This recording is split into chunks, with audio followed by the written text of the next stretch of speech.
Hey everybody, welcome back. Happy New Year. Hope everybody had a safe and happy holiday. It is very common to make New Year's resolutions to become more fit, to get in shape, to lose weight, to add exercise, all those things. It's really common, as we all know.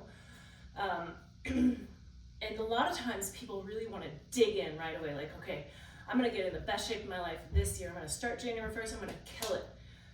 And that can be a big mistake because sometimes people get hurt, get really sore, and it's just something that you can't maintain. You can't possibly keep that up every single day. You know, you have to sometimes start small and build. And so today we're going to start fresh with just movement.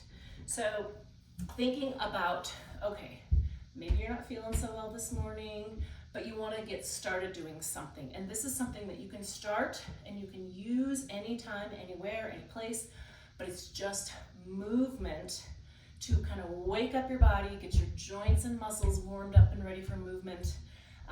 So we're going to start with some standing side reaches. You can either do these seated on the ball or standing. Now I just want you to reach really far, like reach as far as you can.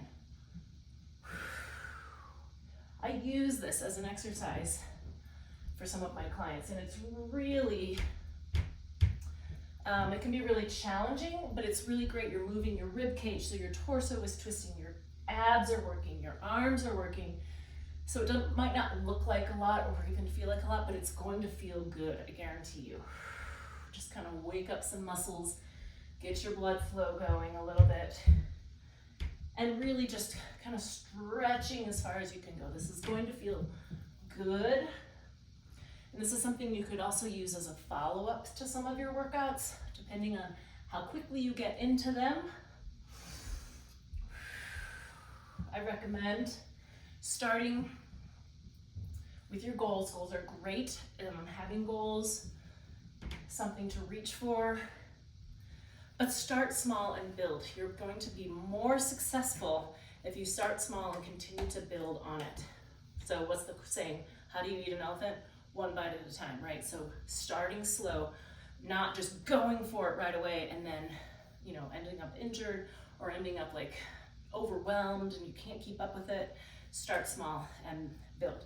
Now we're gonna do some slow march opposite knee touches. So you're just gonna go like this. Nice and slow. You can get a little bit more upper body twist if you want to reach for your elbows towards your knees. If you're feeling like this is challenging balance-wise, you can do it with your back next to something or your back next to the wall, near your kitchen counter, that type of thing. Now, just like the one we did yesterday, with just the warm-up cardio movement, you can use these as well. These are a little less intensity, lower intensity. So if you want to use these as your warm-up or use these, you can use them all in conjunction with each other. Use them getting up from your computer. That can be a really great New Year's resolution, is to set a timer for 30 minutes and get up and do one of these. 30 minutes. You should not be sitting any longer than 30 minutes, ever. All right, good. Now, I'm gonna move my bench just a little bit. We're gonna do a grapevine. And this is really great both for agility and for just lateral movement. I always do these after I run to kind of release those muscles that you're constantly moving forward. We're always, you know, in this pattern, right? Forward, forward, forward. Releasing those and doing some lateral movement. So crossing forward and then crossing behind, just back and forth in your room. You can do these while you're out on a walk. You can do them anywhere. And now notice I'm getting some good upper body twist in as well. And if you're starting to get the hang of it, you can pick it up on your tiptoes. Good. Kind of lateral movement, twisting, and you can do those as long as you like. That feels really good. Okay, now we're going to do just arm circles. Now, I'm standing for all of these, but these can also be really beneficial to do seated on a ball. Just feels good to sit on a ball, kind of release your hips. We're gonna do one of those at the end. Just kind of stretching, reaching back. These are ones I like to do before I get on an airplane. I get a lot of funny looks, but I don't care. I start to feel like I want to be as stretched out and as moved as possible before I get on an airplane. So I'm thinking about, like, as I stretch back here, I'm feeling a little bit of a stretch here in my other opposite hip. So you can do them kind of as small or as big as you want. Just really think about breathing and just stretching. Feels good. You're stretching out your abs a little bit. Breathe, good.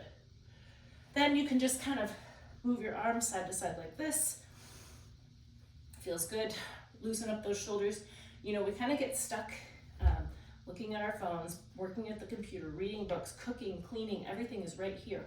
So opening that chest up can feel really good. Just breathing. Gonna cross them back and forth. And good. Okay, next we're gonna do heel toe walking. So I want you to walk on your heels across the room. We've done this in the past, but these are all really things you can do anywhere. Now come back way up on your tiptoes, as high as you can go. So we're activating those lower leg muscles and all of the muscles in your feet. We'll go back and forth a couple times. Try to stay up nice and tall here, so you're not bending over like this as you're walking. Now, up as high as you can on those tiptoes, all the way across the room. Good, all right. Now the last one, I'm just gonna grab a ball, and you can do all sorts of movement around on a ball, but sitting on a ball, first we're just gonna go side to side with your hips like this. So just kind of open up those hips. That's another area of tightness that a lot of people have, is tight hips. So this can just kind of wake them up a little bit. These are good ones. Again, you can use these for your warm-up before my workouts. Another great, these are lower intensity than the ones we did yesterday. But remember, start small and build. You will have much more success over the course of the year. So you want to think about, when I get to August, I want to be like, yeah, I really continued this. I started in January, and I am doing this. I have built, and look how much more I'm doing maybe in August than I was in January. So that can also give you a lot of confidence. You don't want to be like, oh, in January I started, but then I couldn't keep it up, so I quit. Now we're gonna do circles. So all the way around. Breathe. So make those goals. Maybe you make a resolution to travel somewhere, and you need to be strong enough to go on those expeditions, you know, hiking, climbing stairs, all of those things. Now we're gonna switch directions. Or you make a, you know, there's a lot of different ways you can make your goals, but make them concrete, give them a plan to move forward, not just an arbitrary, I'm going to get in shape goal. Think, okay, I want to be able to walk all the way around the lake by March 1st. Or I want to be able to get down, up and down off the floor with my grandkids. You know, that can be a really big thing. Getting up and down off the floor can be really challenging. Things like that. And so making a plan on how to build and how to get there. So I'm gonna start working on sit to stand out of a chair. I'm gonna start by walking around the block, and then I'm going to walk around 2 blocks, you know, do them each for a week and then progress. Things like that. Make those goals and make them achievable and attainable, and have a plan how to move forwards. Okay, well, have a good workout, have a happy new year, and we will see you all next time. We'll start adding some more movement in. All right, thanks everybody. Have a great workout. Bye-bye.